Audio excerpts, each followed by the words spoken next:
Lassiter Factor. What's up, all my movie-loving maniacs? This your boy Bangful B of the Lassiter Factor, and today I'm going to talk about Tron Ares, which is one of my most anticipated movies of the year. I went to the theater to go see it, so let's review.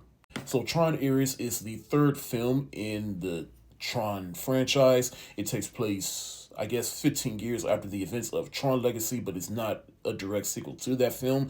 But in any case, Sam Flynn, he has left Income for personal reasons, so now is run over by some new people and their rival company, Dillinger Technologies. I think that's what they called. I'm blanking on the name, but anyways, Dillinger, the son of the grandfather from the first film, he is now trying to replicate the grid and trying to get this secret code that could change things.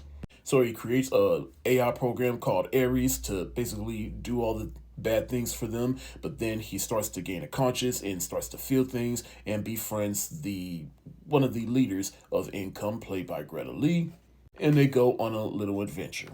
Now, you might be a little confused by that description, but honestly, let's be real. Do you ever really go to these movies for the story and plot? More on that in a little bit.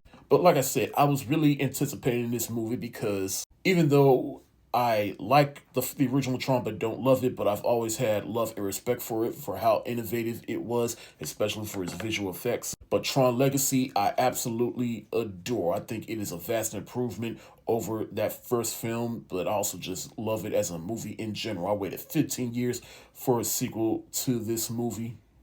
And I did go back and rewatch and review the first two movies. Check them out, they're on here. Now, how did I feel about Tron Ares? I liked it, but didn't quite love it. But I was still thoroughly entertained by this movie. And I really mean that. This was one of the most fun experiences I've had in a movie this year. And of course, these movies, they always excel with the visuals. And this movie, more so than the first two movies, is a bit more action-packed. And given that Daft Punk, who made the soundtrack for Tron Legacy, I was a little worried because they are retired and who they would get to make the soundtrack for this movie. But then they announced that Nine Inch Nails would do the soundtrack, to which I'm like, that is interesting. But then I remembered that the two members of that group, Trent Reznor and Atticus Ross, they made the soundtrack for Challengers. And so I immediately was like, that's right, let them cook. I could see the vision and understood the vision they did, because I did listen to the soundtrack a couple of weeks ago when they released it early before this movie, and I absolutely loved it. They clearly understood the assignment, and they was cooking for the soundtrack for this movie, and the soundtrack here elevates this film. And I was also a little bit worried when they say that this is more so a soft reboot, which could mean a lot of things. I mean, the first Jurassic World, it is in a way kind of a soft reboot. Basically, all that really means is it's just a way to relaunch the franchise after it's been away for a long time, and that's what this movie essentially was. Plus, the way they end things and the way they set up things, the next movie, if we get another one, could be an actual real sequel to Tron Legacy. Now, Jared Leto is problematic for a number of reasons, and most of those reasons are valid, but if I were to just judge him as an actor in this movie, I'd say he did an excellent job in this movie. In fact, I'd say he almost carries this movie. Can't entirely say the same thing for Greta Lee, who I am starting to see more of after she was in Past Lives, which was nominated for an Oscar a few years ago, and she's at best fine here, but the script and story didn't really give her too much to work with. I did like Evan Peters here. He plays the grandson of Dillinger, from the villain from the first movie, and I thought he worked excellent here as just this evil tech bro that's just trying to get a hold of Income's version of the grid, and he made a Dillinger version of the grid, and he's just going around hacking into shit and basically trying to one-up Income.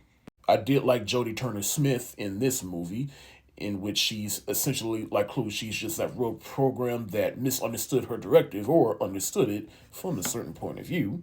Jeff Bridges is the only returning character from the first two movies, in which he returns as Kevin Flynn, and I'm not going to say too much about his character, but just know that he is more so like a glorified cameo. Now, like I said, even though this isn't a direct sequel to the first two movies, it does has a bunch of Easter eggs that tie into the very first two movies, especially that first one. Like, there's a whole segment where that took me back to that first movie, and just seeing it in 2025 visuals and cleaned up, I'm like, that was really good to see on a big screen, particularly in IMAX. But in the end, I still think Tron Legacy is the better film, mainly because I just thought Tron Legacy had more of the soul. Whereas with this film, while though I was entertained, I just didn't think it had the soul that Tron Legacy had. In this movie, it's just more so action packed. But at the end of the day, I always ask myself, was I entertained? And entertained I was. This movie gave me exactly what I asked for. This movie is by no means a masterpiece. It's not even a underrated masterpiece. It's just is what it is. And too bad about the movie's box office, and don't see it going up from there, but fingers crossed. But I'm gonna give Tron Ares a very low thumbs up emoji. Thank y'all so much for watching. Have you seen Tron Ares? If so, let me know what y'all think in the comment section below. This your boy Bangful B of the Lassiter Factor. Stay safe, wash your hands, peace.